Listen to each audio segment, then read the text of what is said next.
need to get back to looking at it like that. Because you got to understand that felons can't vote neither. Well, felons ain't been able to vote. We wasn't able to vote, but we got the right to vote. It's still, even with felons not being able to vote, if all black people vote, we'd always take it. Right. Because that's what we really need, but we won't participate or we believe the lie. So many people voted, black people, this second go around, way more, masses more than the first time, voted for Trump. And for whatever reasons, they could come up with their mind to make them feel good about it, economy or blah, blah, blah. But at the end of the day, and stuff like that. You know how at the end of the day, civil rights leaders in our grandfather's time would have never voted for a white man that discriminated against black people. Right. My grandpa, you would have had to hold a gun in his head to make him vote, as he used to say, the blue eyes. Because they knew real discrimination. They knew segregation. They knew what racism looks like when it's just rampant, when there's no holds on it. So for them, it wasn't a game. Right. They wasn't betting their hedges on Trump to maybe fix some stuff for them. They knew what racism looked like. They called it out when they saw it, and then they did not go for it. Like, we just not standing for it. Oh, no, this ain't this racist. Man, we know this man is racist. We know that most of the people that's working for him don't care diddly squat about us or anybody else. Poor, Asian, whatever, women. They care about them. They care about grain. That's the only thing. They care about money. Right.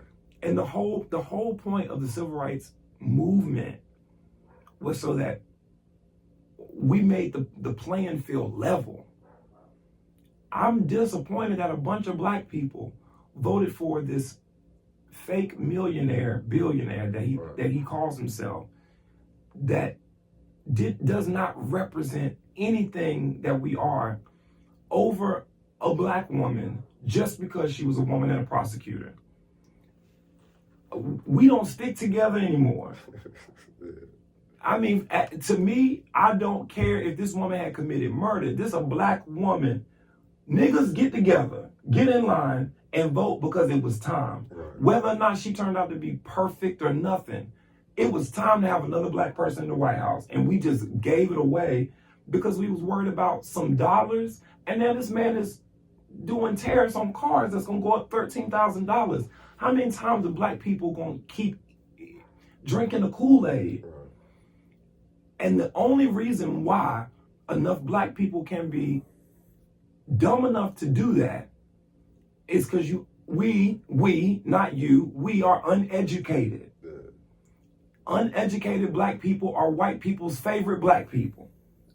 Monkeys, porch monkeys. I'm just being real.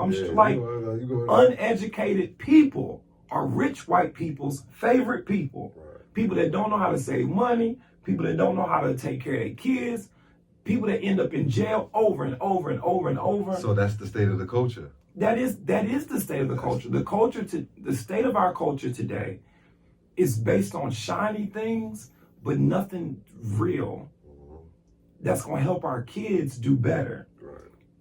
Then we boil it down to what we feel about this or this, the small things in black culture. I don't care what nobody's saying. Whatever you are, gay, straight, whatever, if you're black, that's your struggle. Mm-hmm. You're black first. You're black first. That's what I'm saying. When do we stop being black first? And that's all Trump talk about is America first. And we know what that means. White first. That means white, green, money first. Right. We're not black people first anymore. We money first too. Our people is money first. Yeah, you know what? But as far you're as right. as a consumer, We money first in the way that they like us to be money first. Right. We spend more than we make. We spend more than we save. Right. We can't afford education, so we work jobs that pay us less than we should get paid. Right.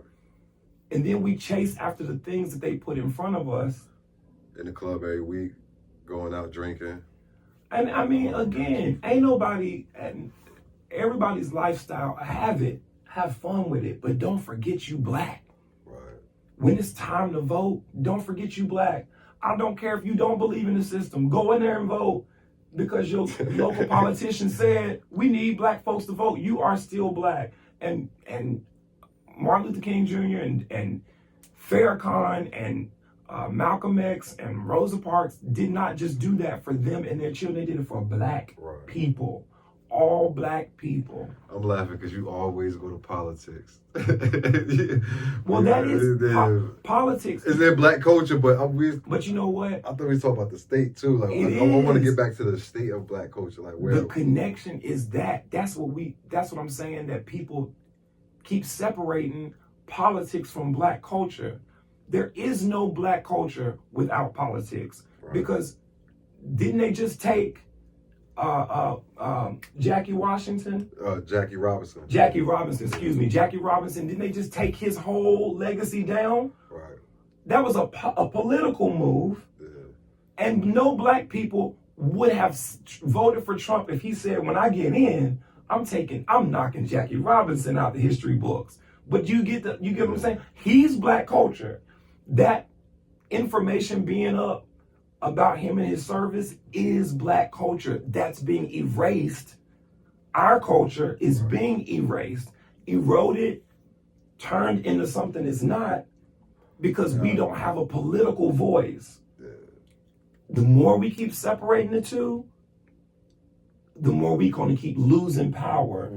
It's just going to happen. Like, I mean, at this rate right now, I understand what you're saying, but at this rate right now, the state of black culture, we need to do something, because black culture need to wake up and realize that that's what's missing, the black pride.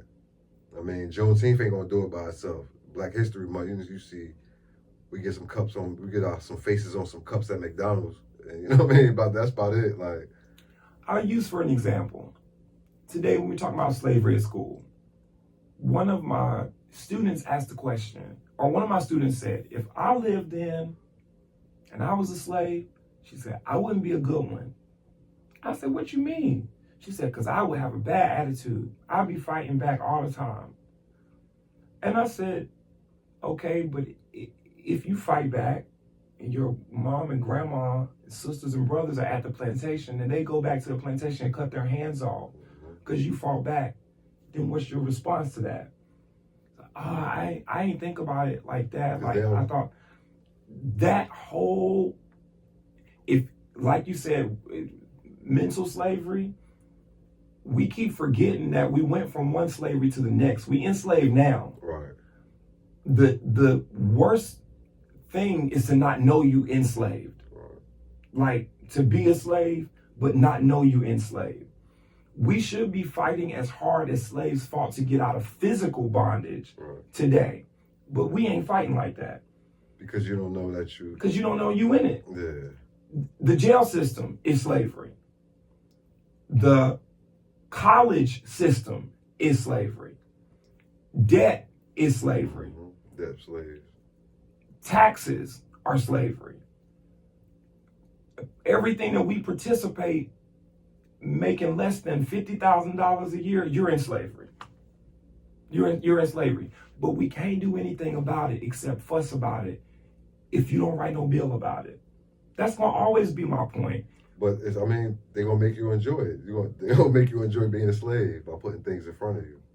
Yeah, and you only enjoy it as long as they want you to enjoy it. That's the warning, though. Yeah. The warning is like, the point is not for us to live comfortably. The point is for us to have the least and the people at the top have the most. That's how this is working. That's how this administration is playing out. You're going into some deep territory right now. Yeah, that's... Well, if we don't wake up and see some of these things, we're never going to counter them. It's deep territory. It's an ugly conversation. It's an uncomfortable conversation. Very. But it's the same thing that my grandfather warned me about when I told him I was working a lot of overtime. Right. He said, "Jamar, now just get a Blue Eyes this time and go home." And I'm like, "Well, no, the Blue Eyes is paying me time and a half in overtime." His point was, you can stay there as long as you want. You just a cog in a wheel.